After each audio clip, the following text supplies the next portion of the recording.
this virtual meeting, which will be recorded. So if you do not want your image to appear in the recording, please turn off your camera. If you wish to ask a question, please use the chat function. Tonight's talk is titled Rewilding Arcadia. Arcadia is that delightfully bucolic stretch of the river that runs from Weybridge to Kew by way of Richmond, the only London borough that straddles the Thames. It is part of the Thames floodplain, an area where climate change is affecting the riverine environment and increasing the risk of flood. That risk needs to be managed, and such traditional defences as embankments and barriers are not the only way to do it. To tell us about a project to deploy other methods, we're delighted to welcome Jason Debney, Co-ordinator of Thames Landscape Strategy. Jason.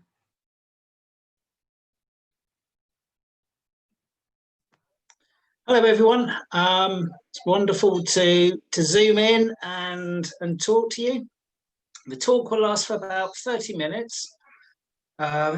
Most of you have probably heard me talk before, and I'll try not to go on beyond that, but sometimes I can't help myself, but I will try very hard. And afterwards there'll be questions. You're not going to see my face between now and when I finish, because it's a very visual talk, so it's all slides. So I'm going to try and share my screen with you. Before I do, can I just make certain, can everyone hear what I'm saying okay?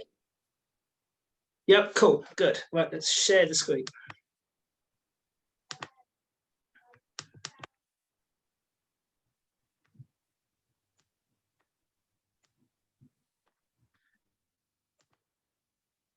Can you all see that?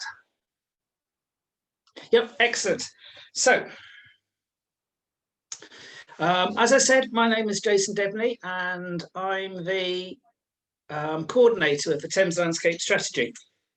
I was having a think before I put the talk together for you, and I realised that this is the 15th talk that I've given to the Richmond Society over the past 21 years, and it's also the second talk I've done on flood risk. So apologies to any of you that were here for the last one, which I think was in 2009 when I talked about flood risk in the Vestry Hall, introduced by Alan Watson. Was the last time I talked about this subject. So the project that I'm going to talk about tonight is called Rewilding Arcadia. It's a new project of the Thames Landscape Strategy, which we were due to launch on the 1st of April locally. So as you can imagine, it's been quite difficult over the last 3 or 4 months to try and get this project off the ground. That said, though, the project has actually been 18 years in the making. It's come from all sorts of different initiatives that have come together into this one single project, which we now call Rewilding Arcadia. And they include things like Kim Wilkie's strategy for the old deer park, the old Floodscape initiative, which was put together for Hammond Petersham about 15 years ago, and all sorts of other projects. At its heart, Rewilding Arcadia is about reconnecting water, people and wildlife with the natural floodplain of the Arcadian Thames. And that, in essence, is what I'm going to talk about tonight. The project itself was formally launched as a vision at our 25th anniversary last year, which took place at City Hall in May. And it was launched by our patron, Sir David Attenborough. And you're going to see a bit of really fancy computer graphics here now of Sir David Attenborough launching the Rewilding Arcadia project. The one thing we forgot to do was give him something to launch. So I've photoshopped that in. So it was launched this time last year, and it's looking at how we manage the floodplain in the future. Before I explain what we're going to propose with the project, I just wanted to remind you a few things about the Arcadian Thames and who the Thames Landscape Strategy is. As Barry said, the Arcadian Thames is that wonderful Arcadian stretch of river between Weybridge and Kew. At its heart, of course, is the magnificent view from Richmond Hill and the parks and gardens alongside it. The The thing that makes the Arcadian Thames so special to us, though, is it's a place where people and wildlife can come together. It really is a place where people and wildlife can coexist. And that is pretty special within any city, and particularly the largest city in Europe. The Thames Landscape Strategy, we were founded 26 years ago now at Kew. We're based at Holly Lodge in Richmond Park, and we work towards a 100-year vision, which is 26 years old now. We're a partnership of 16 different funding partners, 300 local groups, and about 1,000 community stakeholders. We've raised £21 million for restoration and education works over the last 20 years, and we've carried out 390,000 hours of practical conservation work. And just highlighting some of the work that we've done in Richmond, very early one that we did in partnership with the Richmond Society. I remember walking down here on the second week of my time with the strategy with Peter Willen, and I just could not believe the mess on the riverside. And that was the very first project which we did in Richmond. And then we had, of course, the London's Arcadia project, where we stored open spaces along the riverside, such as here at Chomley Walk. That was before and after. Bridge House Gardens, Richmond Hill. This was before and after. And so lots of different work. And we also started with the Arcadia project to look at how some of the things that we're looking at in this project, and with the riverbank naturalization. And so we did put quite a lot of habitat in for wildlife along the riverbank. And we also, up the river at Ham and Petersham, put in some of the trial structures, which we hope to do a lot more, such as this sluice at Hunter's Pond near Hamilton's Ferry. We've also just completed a £500,000 project at Home Park Water Meadows at Hampton Court, which has restored the water meadows there. And that project we've used as the trial project to inform what we do with Rewilding Arcadia. We've been carrying it out now for the last 5 or 6 years, and we've learned a lot about how to proceed with the Rewilding Arcadia project. So as I mentioned, Rewilding Arcadia is all about the floodplain, and it's about restoring the lost natural floodplain. The area within the red circle is the area of floodplain which we are looking at. But before I talk about what we're going to do, I want to just discuss some of the issues that underpin the project. And the first one of those is that the floodplain is not natural. The floodplain, the River Thames, it may look very natural, even in Richmond, but it is actually a very modified environment. The Wild River has been tamed, and I absolutely adore this image here. You're looking at London, as I'm sure you're all, or Londinium, as I'm sure you're all fully aware of, with the Fleet River coming into the Thames there. And you can see how the Thames was a lot wider in its natural state, with mudflats and marshes all the way along its length, little islands and rivulets running all over the place. It was a very different river to how it is today. Over the last 2,000 years, it's been canalized and narrowed and dredged. There's very little natural river left now along the Thames. Even the thing which we think is a constant, the end of the tideway at Teddington Lock, that's changed. This demonstrates more than anything, I think, just how much the river has been modified. This is Teddington Lock during the draw-off, which we all know is the end of the tidal river. But if you went to the river in medieval times, it was Old London Bridge. And the bridge itself acted as a barrier to the tides. And very few tides were strong enough to actually go further upstream than the bridge itself. Once the bridge was knocked down, the tide started to increase further up the river. And you go back to before Teddington Weir was built, and it was actually Staines. And every now and again, on some of the biggest tides, the tidal influence went all the way up the river as far as the London Stone here, just past Staines Bridge. So the tideway itself has changed.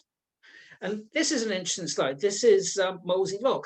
And we're increasingly seeing the tidal influence over the last 20 years, extending beyond Teddington Weir and going all the way up to this lock, the next lock up. So even in the 21 years that I've been doing this job, the tidal limit has pushed itself further upriver.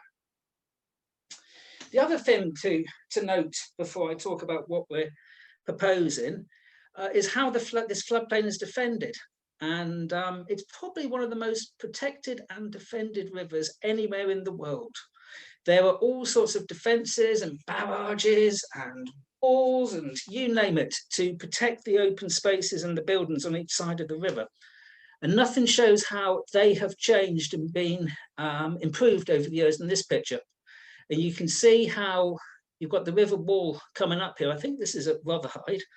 And you can see the different layers on the wall. This is usually where I jump up and down in front of the screen and show you the different layers with my hands, but I can't, I'm afraid. So I've tried to indicate them with arrows. And you can see here how the wall, the river wall, the flood defence has slowly been built up over the last 150 years, mainly in response to flooding events. As this process of modification and increased protection has gone on, though, something strange has happened, and we found in the work that we've done whilst putting this project together, and the work that loads of other organisations are doing, is that many Londoners have actually lost their relationship with the dynamism and wildness of the floodplain and the river. They are very disconnected, a lot of Londoners, from the river. And Sir David Attenborough put that beautifully in 2009 at one of our meetings, where he said the Thames may be the defining feature of London that helps to shape the identity of the capital, but the dynamic relationship between the floodplain and the people who live alongside it has gone. Even he recognised it. And that's part of a wider trend that people across Europe are losing touch with nature. And this is something which I need to talk about first, because it underpins the whole concept of Rewilding Arcadia. Things in Richmond, though, in the river town are a little different. And you'll see later, which this is one of the reasons why we think this project will be successful here, because people in this part of the world do still have that relationship with the river. And this is a spring tide in Richmond. It's not a flood, it's a spring tide. Visitors, as we know, shout and scream when they see this. They think the flood is coming, but it's not, it's a high tide. And people in Richmond live with that. Here's Bill Coley down at his boat shed, down at Richmond Bridge boat houses. And he just puts his floodboards up, gets his newspaper out and waits for the high tide to go down. People in Richmond, or some people in Richmond, still know how to live with that dynamism of the river. I love this picture. These are some kids that are photographed in Twickenham, making the most of a high tide going up Riverside Drive. So, but there's an important point about that, and that is as flood risk has reduced and the river has been tamed, there has been a shift in public perception towards the floodplain. And up and down the river, spaces that were historically regarded as wet as part of the floodplain and have been for the last 150 years managed as dry places. And that is a really important thing I want you to remember throughout this talk. To a large extent, though, this loss of the natural floodplain simply has not been a problem. But the climate emergency, however, has altered this balance, and the floodplain is changing, and it's changing very, very quickly as the river and flood risk is increasing. The Thames is telling us that it wants its floodplain back. So flood risk is increasing. As a general mantra, what we're saying is what is wet now is likely to get a lot wetter in the future, and we need to start planning for these changes. I love this image as well. I've got no idea where I got it from. I think somebody sent it to me, but I just love the idea that this man's sitting down, he's at Molesey Ferry, and he's just sitting there waiting for the flood to go. And yet he looks so happy and content. It's lovely. It's too lovely a picture for the message I'm trying to get across, that flood risk is accelerating. So why is this risk increasing, and what is the flood risk? Well, the flood risk is going to be nothing like this. This is from a film that was released about 10 years ago about a big Thames flood. It is extremely unlikely, if near on completely unlikely, that there will be a big catastrophic flood like this coming up the river. We are not going to get a flood like this. We are also not going to get this.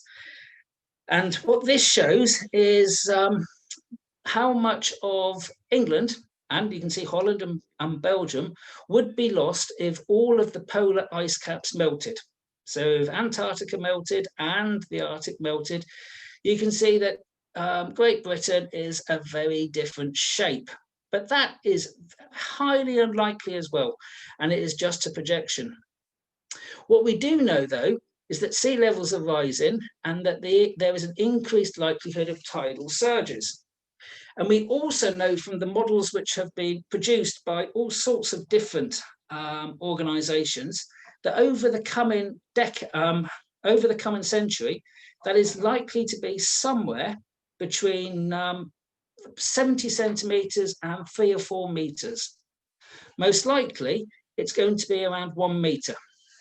And the way that I have always traditionally illustrated this is to look at Lord Watson's house. Lord Watson is the president of our charity, the Father Thames Trust.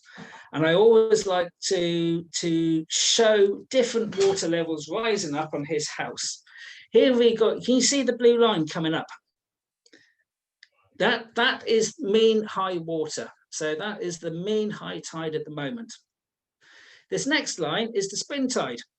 And this is the average height of one of the spring tides, all perfectly manageable. You can see Lord Watson's floodgate there on the entrance to his garden, and everything is nicely protected.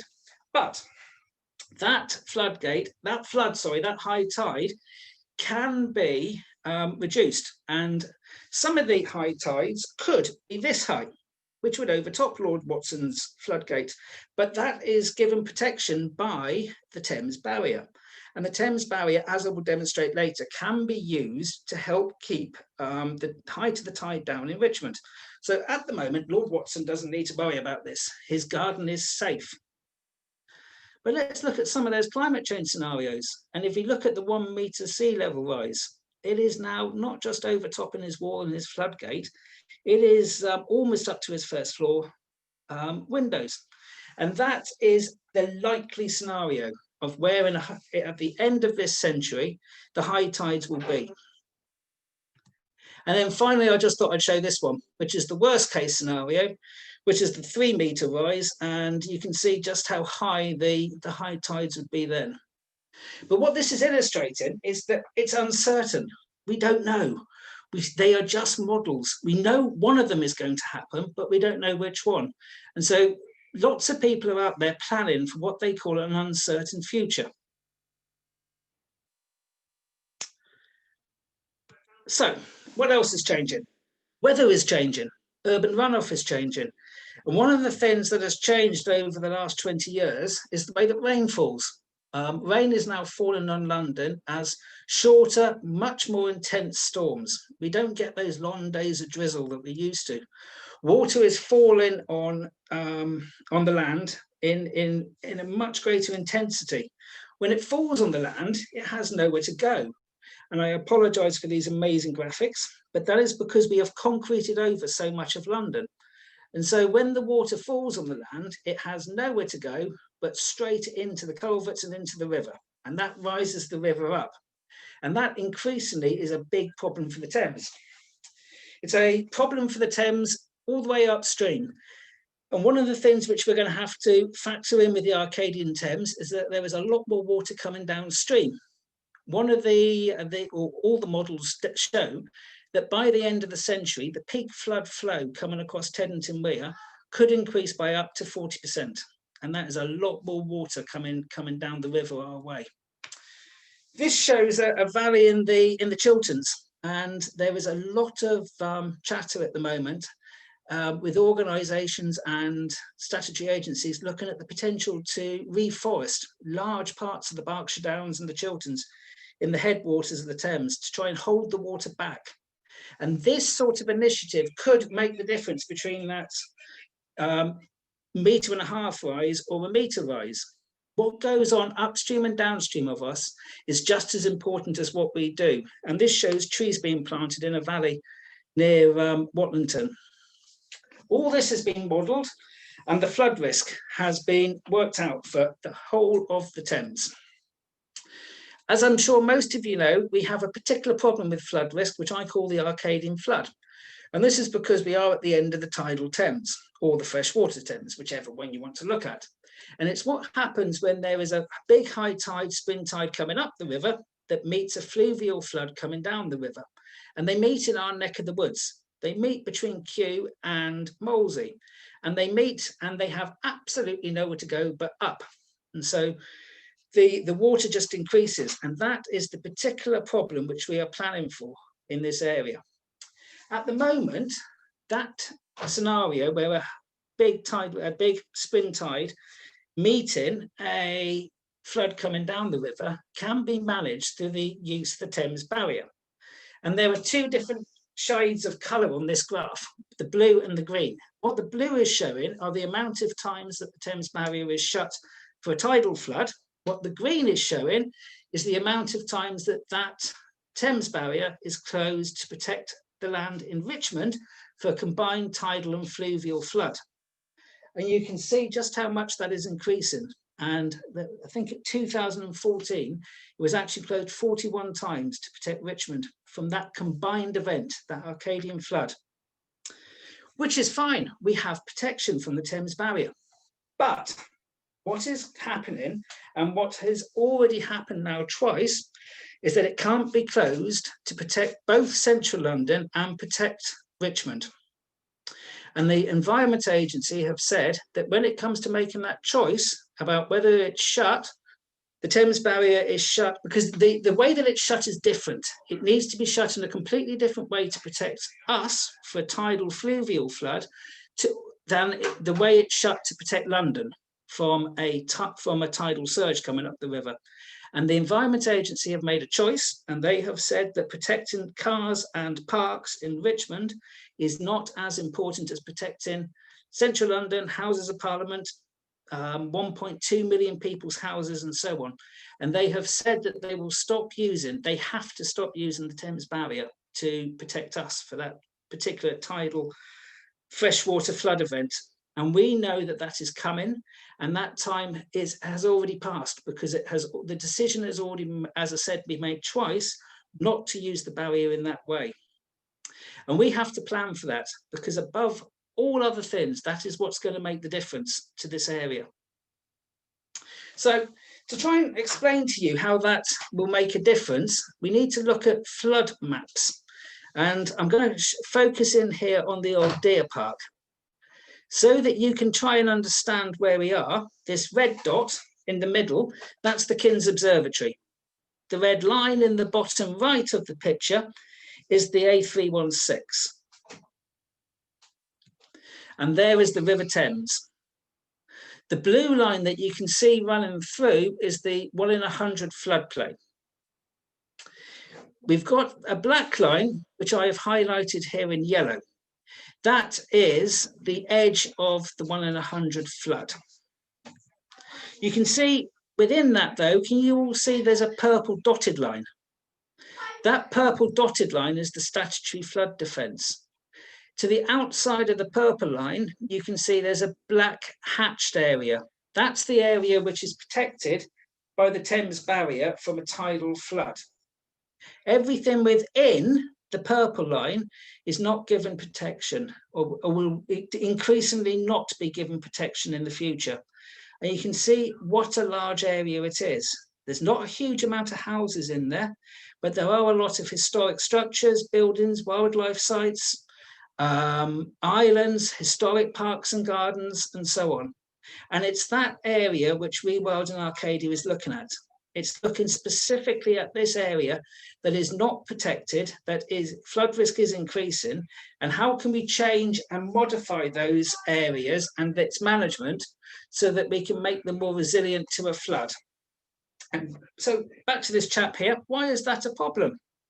Well, the first reason why that's a problem is that a lot of communities and users of the river are completely unaware of this, and they're unaware of the increase in flood risk, or they're burying their head in the sand. I love that picture. I took that on the first week in the job. And as this flood risk increases, wildlife, historic landscapes and recreation will be affected. And this is because, as I said, this floodplain is managed as a dry rather than a wet environment. It's not ready for climate change, but climate change is coming and that floodplain is going to get wetter. So as such, there are various flood risk management schemes that have been put in place. There's one for the estuary, which is called T2100, and there's one for the freshwater river called the River Thames scheme. Both of them have all sorts of proposals. And this is the River Thames scheme, which involves all sorts of changes and flood alleviation channels, that sort of thing. But when it gets to Teddington, it's pretty much try and get the water out as quickly as possible. And that's about as much as they can do, because we have a floodplain and there's no scope for any engineering. What these are, though, I think, are very top-down strategies. They don't take into account a lot of what local people would like to see. And this is an interesting slide we put together back in 2006, this one, and we used the models that were coming out from the Environment Agency to work out what height a riverside wall would need to be at Ham to give the Thames protection from the 1 metre sea level rise. And this is the height that the wall would need to be. And we've talked at length with this slide, and I think we still have not met one person that would want to see that as the flood risk solution for the Thames in this area. Also, the lowering of land has been looked at. And so there was a big project called Floodscape about 12 years ago that proposed lowering a lot of Ham lands to try and increase the capacity for flood water to go. This was revisited again about 3 years ago by the Environment Agency. It would see a very, very small increase in flood risk gain, but it was decided that the benefit of lowering large areas of Ham lands was not significant enough for the consequences in that. So the opportunity to lower land to increase flood risk, that's been discounted as well. And what we're going to look at with Rewilding Arcadia, working alongside the Environment Agency with their flood risk strategies, is something called natural resilience into floodplains, nature-based solutions. This doesn't mean doing nothing. What it means is using nature as our guide. It will involve change, but it should, I hope, involve slow, incremental change. And we can do that here because we have a floodplain that is suitable for rewilding. We have a floodplain that has the potential for nature-based solutions to work. And we also have riverside communities and authorities, councils, and people who I think will be receptive to this type of flood risk management. And so that's how we arrived at the project Rewilding Arcadia, looking at these natural-based solutions to managing flood work. I've got this on because I have to show you our mission. I've got two missions, one that I offer to the statutory agencies and another one which I think explains it a lot better, that Rewilding Arcadia is a long-term project to restore the lost floodplain in a way that reconnects water, people and wildlife with the natural cycles of the Thames in normal times, during floods and in drought. There are 4 principles of rewilding. One of them is people, communities and livelihoods are key. Natural processes drive outcomes. We've got to work at nature's scale and the benefits have to be for the long term. Rewilding Arcadia is not about reintroducing wolves or anything like that. We cannot go through a classic rewilding scheme. But what we will do, though, is continue the reintroduction of lost species that we have done, such as sand martins. This is a sand martin bank that we built on Eel Pie Island. And sand martins were lost in the river. We put the habitat for them and they've come back in. Otters as well. We've put now 6 artificial otter holes, and we have otters back in this part of the river. And that is a huge success story. Rewilding Arcadia will look at how we can continue doing this. But at its heart, what Rewilding Arcadia is about, though, is about people. And it's about involving communities and people in how we shape the future of the floodplain. Because we know that if we're going to deliver what needs to be delivered, and the floodplain will be able to change in the way that it needs to, we have to understand what local people would want and would find acceptable with that. And so the first stage of Rewilding Arcadia is all about education, and for us to understand what local people, what their understanding of the process is. And we can use that to build resilience with local communities against flooding. And this work will continue over the next 50 years, we hope, that communities will start to understand about how they can continue pretty much as normal, even in a time of a flood. And alongside that will be a whole series of education programs, volunteering events, that sort of thing. I'm going to flick through that one. To try and kickstart this one, we've put a big funding bid into the Heritage Fund, which is the only grant available at the moment to environmental organisations, just about national grant. And we've put it's just under £1 million application, which we submitted a couple of weeks ago. And this is looking at starting the education process off, and it's looking about carrying out a series of small demonstration projects. So that's education, increase in understanding, both from our side and from the user side. But Rewilding Arcadia is also about sustaining public access. And I'm sure everyone is aware just how much a high tide can stop access along the towpath. And this is down up the river in Petersham. And not only does it stop public access, but it also has problems with washing the river side away and so on. And this slide shows exactly the same spot, but the bottom slide is 2.5 hours after the photograph was taken on the top slide. And it just shows how quickly the towpath can be inundated. So as such, we put a series of trial dry routes in place. Here's one at low tide and high tide, and another one. We need to look with Rewilding Arcadia about how we can sustain public access through more discrete dry routes, so that when the floods come, which will be quite predictable floods, we can start to get a series of dry routes across the landscape so that these floods are not a problem. We don't know where they'll be or what form it will take yet. We just know it's one of the things we need to do. It's also, though, proposing the creation of some fabulous new wetlands.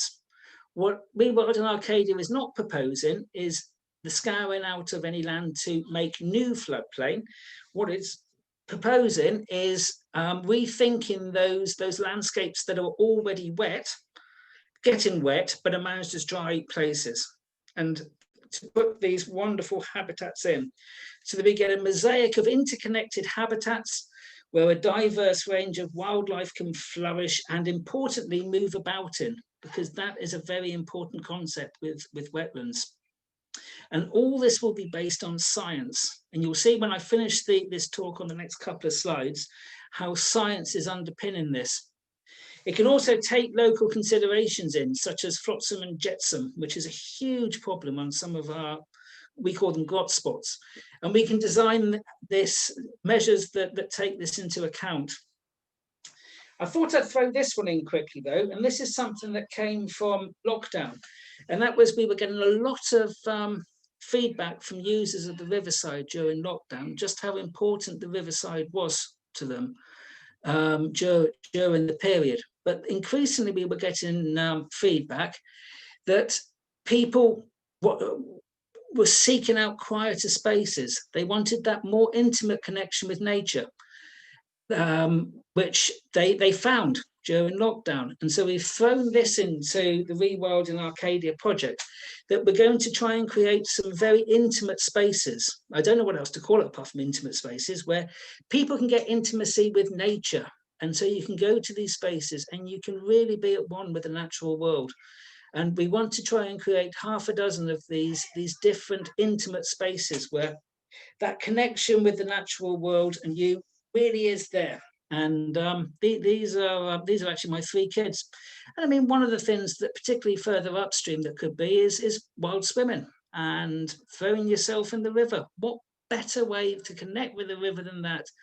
And I can tell you that my family has lived in the river during lockdown.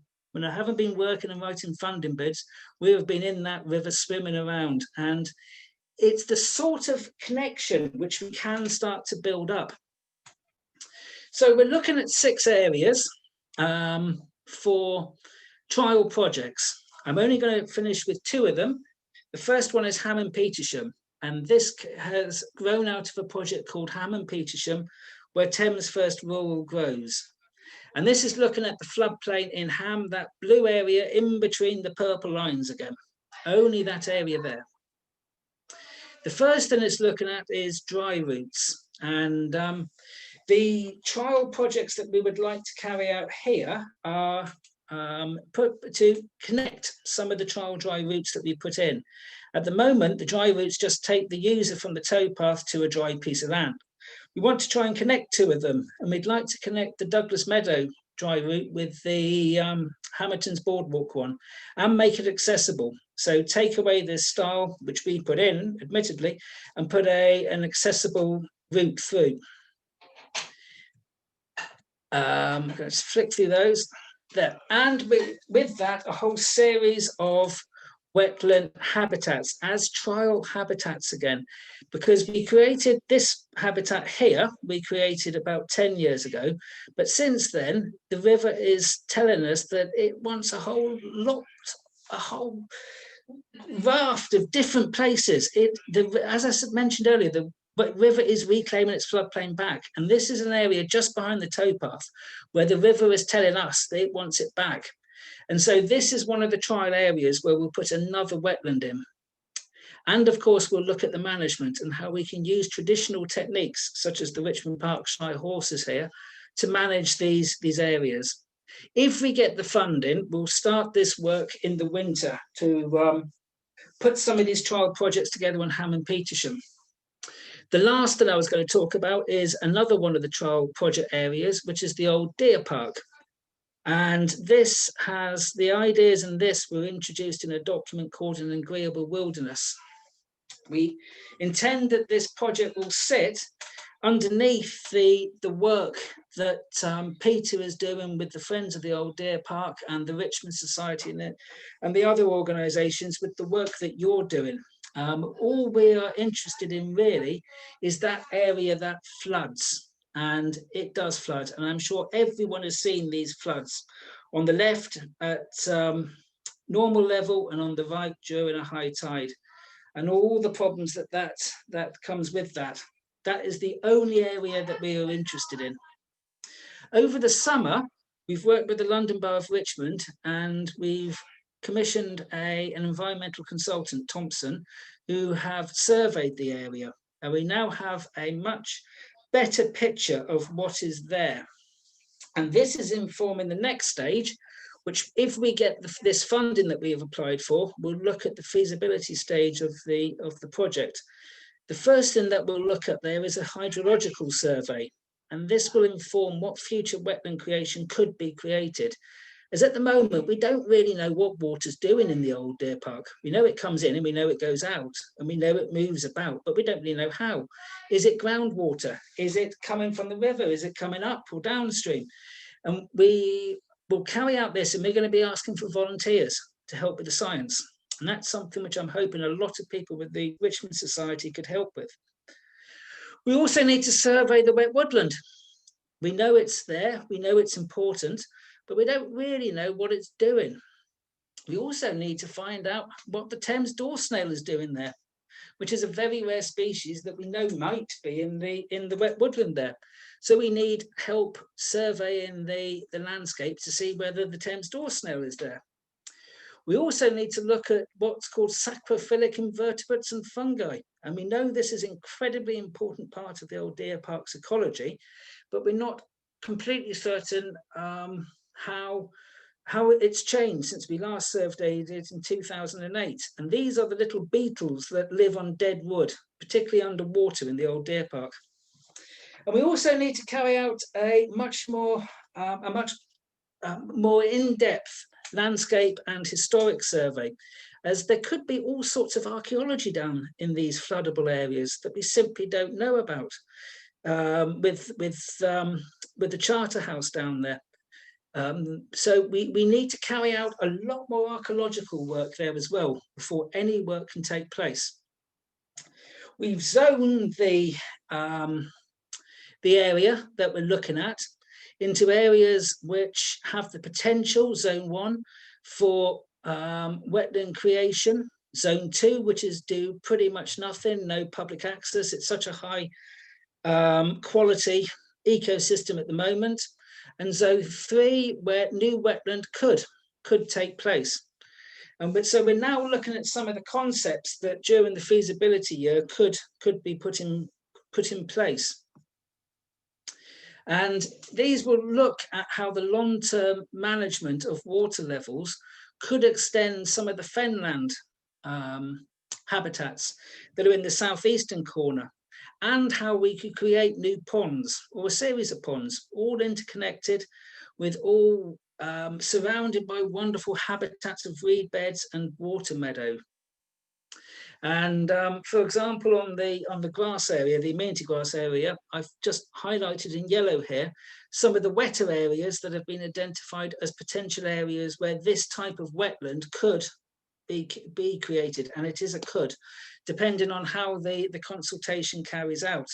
But what we do know is that they are going to, if we don't do it, then the river is going to try and do it itself. And these wetland areas could have some wonderful public access, boardwalks, little grassy knolls running through them, that sort of thing. It could be a wonderful habitat, a mini Barnes wetland, right on the doorstep of Richmond. It's not a new idea.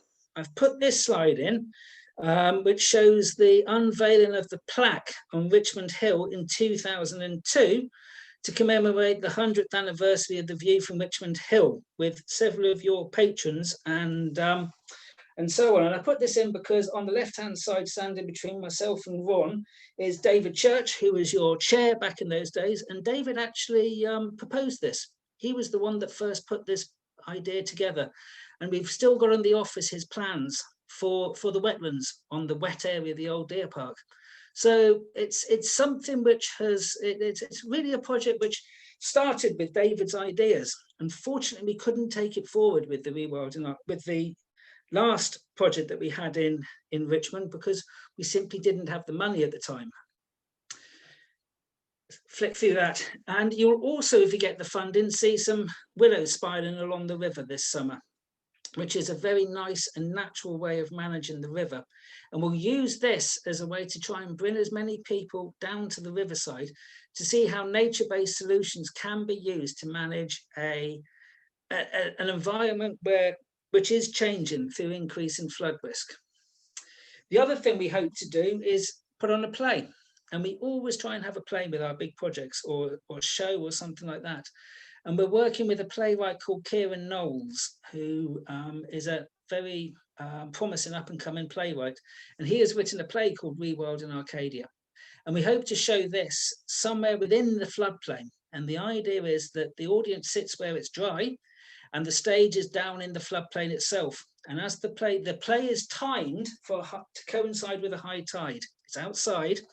And as the tide comes in, the stage slowly gets surrounded by water until the actors are marooned on the stage. And then as the play concludes, the water starts to ebb away. It's a very interesting concept, and one we hope could engage with a lot of people. You will also see, if we get the funding, a lot more volunteering taking place in Richmond. And you will also see finally the launch of the amazing Arcadian Thames camera Obscura at the Richmond May Fair. And Mark Edwards has now started at Richmond Bridge Boathouses, has now started making this. And this is a modern interpretation of an 18th century camera Obscura tent, where the outside world will be projected onto a table in the middle of a darkened tent. And if it all goes to plan, you'll be able to see this at the May Fair, and then we can use this as a way of putting it within the landscape and putting it up in the old deer park, putting it up in Hamlands, and you can come down and we can talk about some of the projects using the camera Obscura as a way to try and highlight it. At the end of the day, what we're trying to do is find the best possible solution that we can to keep the Arcadian Thames as wonderful, as historic, as wild, and as great as it is. And that is it. That's Rewilding Arcadia. Thank you very much, Jason. While you are stop sharing your screen, thank you very much. I must say you've cheered me up no end, because I live on the hill, not right at the top of the hill, but on the hill nevertheless. So now I know that my feet are not going to get wet when the inundation comes. We had a question, and I think it was from Bill Newton-Dunn. Bill, are you still with us? And would you like Yes, to ask a question? I've unmuted myself. I just want to say thank you very much. I was fascinated. It was extremely interesting, trying to follow all the logic. And I'm delighted to hear that martins and otters will be appearing in great numbers. Is there a connection with the flooding, or is it just that's accepting that the flooding is happening and let's beautify the flooding? It's accepting the flooding that's coming. It's no longer about trying to create floodplain. It's about understanding that the river is saying it wants its floodplain back. Every model that's out there is telling us that the floodplain is going to be increasingly underwater, that the flood risk is going to increase substantially over the next 50 years, and that those places that do occasionally get wet at the moment are going to get a lot wetter. And so it's trying to work and give nature a little nudge so that we can get it ready for this process. As if it's not given that little nudge, it can quickly become just a barren area of wet mud, which itself has some value, but it doesn't have the high value that it could have. But the important thing about this project is that it's using what nature is telling us as its guide. It's not us saying we want to do this to nature. We're looking at each area and saying this is what nature is telling us it wants to do, and we're trying to put that in place. If that answered your question.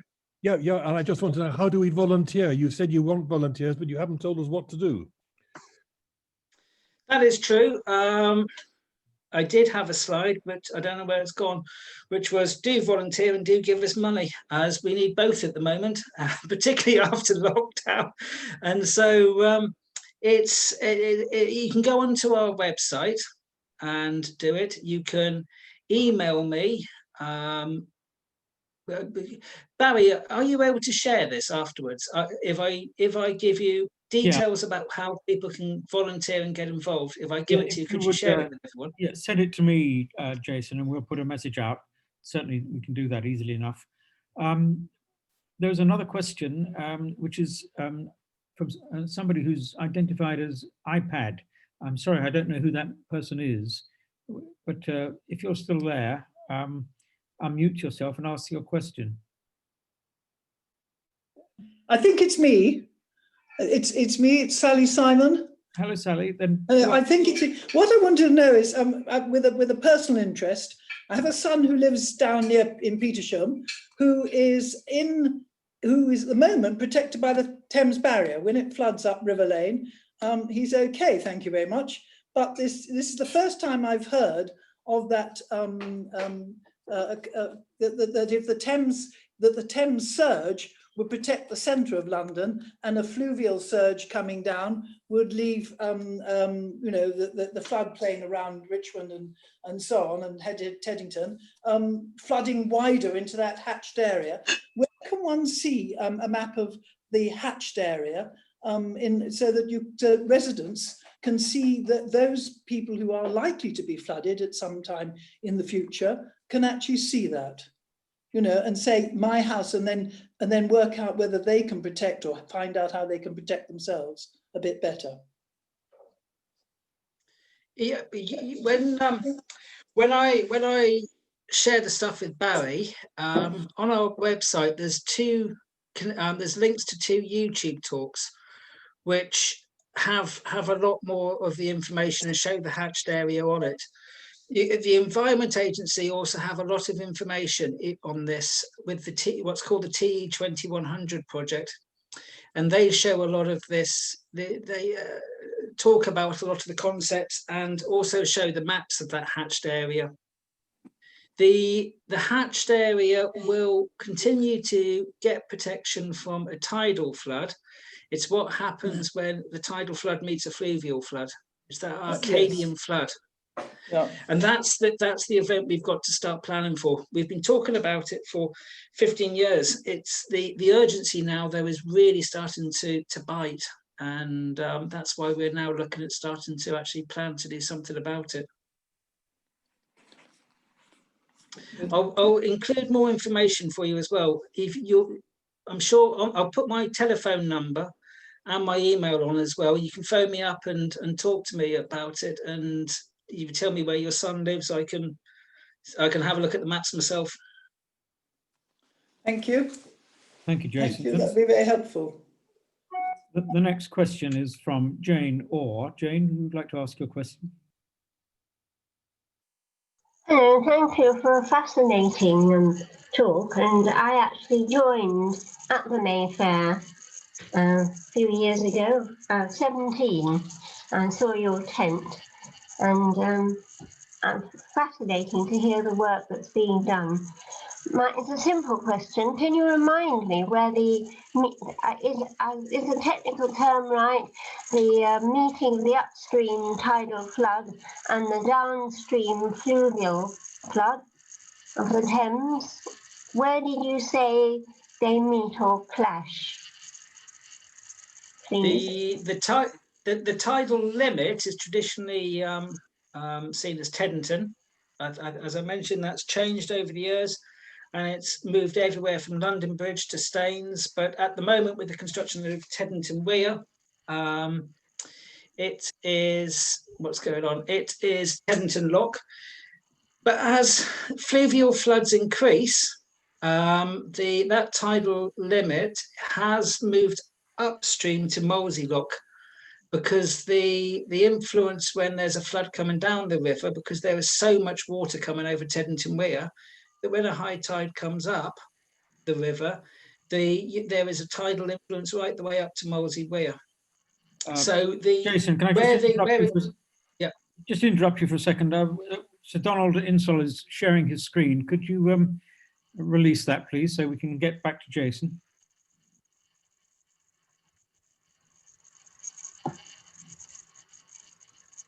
I can keep talking while Sir Donald does that. Carry on, Jason. I'm always very happy to wait for Sir Donald to do it, as we all look in awe at the work that he's done over the years for conservation. So that Arcadian flood, it takes place, I suppose, between Molesey Lock and Kew, with the main part between Canby Gardens and Kingston. So Kingston Bridge, as Kingston Bridge does act as a barrier to the water coming upstream. So Canby Gardens, some of the parks in Teddington, the Riverside and Hammond Petersham, Marble Hill Park, Twickenham, Old Deer Park, Hammond Petersham, Isleworth Promenade, and those areas, Sime Park, and parts of Brentford, are where the influence of that flood will be.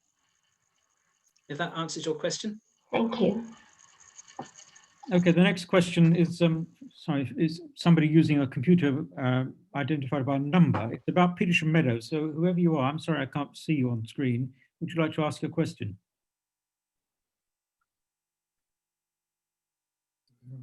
Yes, please. To explain why Petersham Meadows don't flood as much as they used to. There hasn't really been a big flooding events for the last 3 or 4 years. We've been very lucky. It's management. The last biggest floods on the river are 2014. Since then, even with the rain that fell back in February and March this year, it was managed extremely well, and a lot of it was held back up. That's interesting. Thank you very much. A very interesting talk. Thank you. Thank you. A very interesting talk indeed. And are there any other questions from anyone? And we've got over 80 people attending this event, so I can't see everybody on the screen at the same time. But if, since most of you are muted, if you want to just raise your hand and wave, I may be able to identify you. Has anybody got a question? If you have, just unmute yourself and ask it. Can I ask a question? Yes, do. Yes. Yes. Could Jason explain, please, rather more the reasons for the two uses of the Thames barrier? I can understand why it should be raised to protect London from a tide coming upstream or a North Sea surge, but I don't understand why London is one thing and then fluvial water coming down, why it's a different thing. I can't understand why, if they just say meet, surely it's one event. Okay, I'm not an expert in this, but my understanding is that for the barrier to protect central London, the timing that it's shut happens a lot earlier in the tidal cycle than it takes place to protect this part of the world. And so to protect central London, the barrier is operated in a different way, so that the height of the river, and you can see this when the Thames barrier is shut. Once Richmond Lock opens, the river doesn't really do much. It doesn't rise up. But when there's a fluvial flood coming down, the water is still allowed into the river, is my understanding of it. So it's a completely different way of doing it. And so that we still get a high tide. And somehow that manages to protect it. I've never understood 100% what the differences are, I'm afraid. I just know that there are two very different ways of doing it, and that the two cannot be done at the same time because of the timing of it. I think the Thames barrier has a finite number of times that it can be closed each year, because it takes a tidal cycle for the closure to take place. And also it needs a certain number of days for maintenance work on it. And what the models are showing is that there will not be, with year on year, enough capacity within that for it to be used for both. And so the models are demonstrating that year on year, the amount of times that it cannot be used to protect this part of the world will decrease. What I will do when I give the information to Barry, I will try and find out from the Environment Agency. I will get an answer for you, a definitive answer, because it would be very useful for me as well. And I'll pass that on to you. Thanks, Jason. While I was speaking, somebody called Matt raised his hand. Do you have a question, Matt?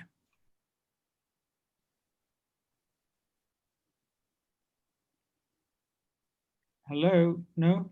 If not, then Bill Newton-Dunn has another question. Well, while Mac is putting his Mac on or taking his Mac off, Jason, I just wanted to ask, is it true there's soon going to have to be a bigger, newer Thames barrier constructed because the present one isn't going to be sufficiently good?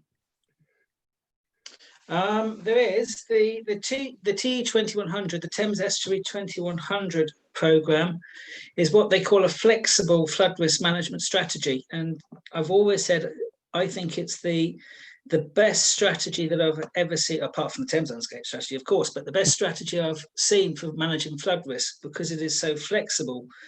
And what it does is it takes the uncertainty into the model. And so it has a series of options that can be implemented over time to keep the risk of a flood below an acceptable level. And it's worked out what is an acceptable level of risk, and different interventions can be put in place over time to keep that level of flood risk below the acceptable level. And so say in 60 years time, it looks like that in 80 years time, the Thames barrier will no longer be effective, and a new barrage or a new barrier is needed further out in the estuary, one can be built. And it allows enough time for big infrastructure projects like that to be planned and factored into. What it's not saying is it needs to be done now, because climate change is uncertain. So it's taken a very science evidence-based approach. It's not trying to prejudge anything. And I like that. I think it's a really sensible way of doing it. But they think that a new barrage will need to be constructed at some point, yes. Okay, now Matt, are you on board? Hi there, it's Matt. Apologies, I'm eating my dinner. I have some expertise regarding the barrier. I've put some explanation, a short explanation in the chat. Essentially, a river flood event will last for days, if not weeks, causing many Thames barrier closures, whereas a tidal event causes one Thames barrier closure.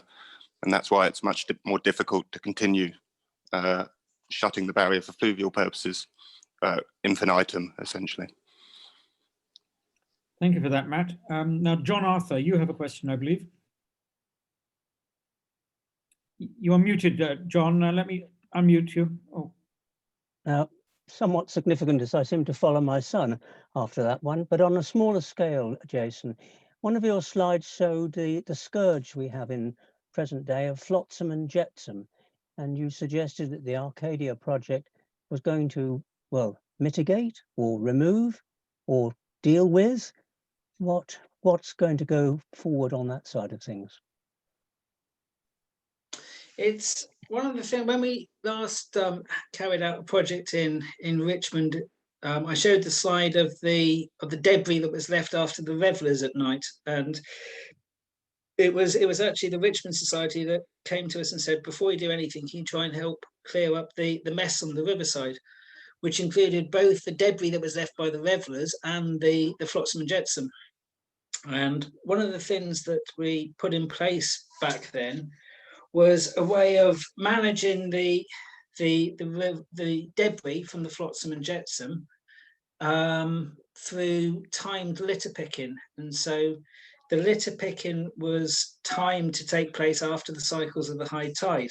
I think that's now stopped, and it doesn't take into account the high tides when we know that the flotsam and jetsam will be deposited. We also looked at, in the areas which we call grot spots, where the debris is deposited, how leaving the vegetation longer in those areas acted as a barrier to stop the flotsam and jetsam coming in.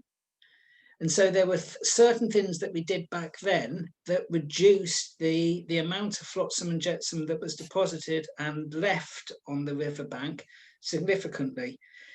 And we know that since then, so much more research has been done by lots of other organisations about how to reduce the incidence of flotsam and jetsam being deposited onto towpaths, that it's one of the things that we want to look at. At the moment, we don't know what the solutions will be, but we know there are solutions out there. What we need to do is use the feasibility stage of the project, if we get the funding to do it, to try and put in place mechanisms that can reduce it. Doesn't give you that definitive answer, I'm afraid, but one of the things with a nature-based project is we don't want to come up with the answer until we use the river and work out what the river is saying that the solution should be, if you can understand that. But you're suggesting it's a time focused and a geographical focus in terms of removing what we suffered during the present day.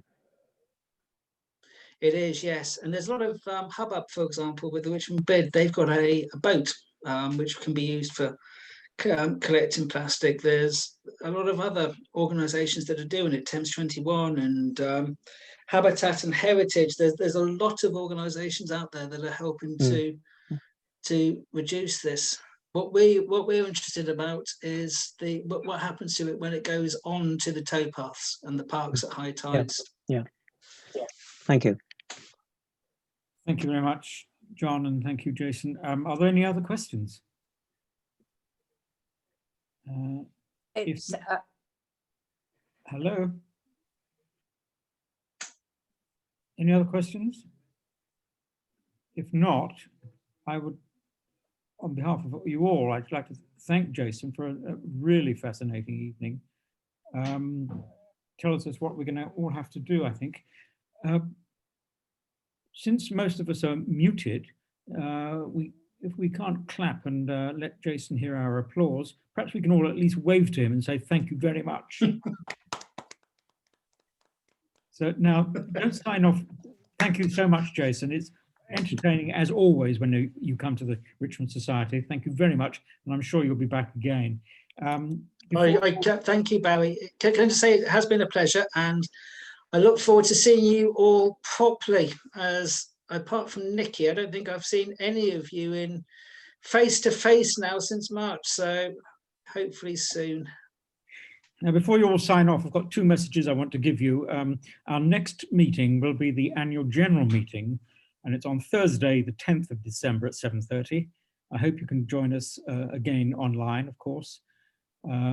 As an incentive to come to the AGM, we won't have a Christmas party this year, of course, but as an incentive, we will be giving you a sneak preview of the Richmond Society's new visual identity, which will be formally unveiled in the new year. But you want to have a sneak preview of that, come to the AGM on the 10th of December.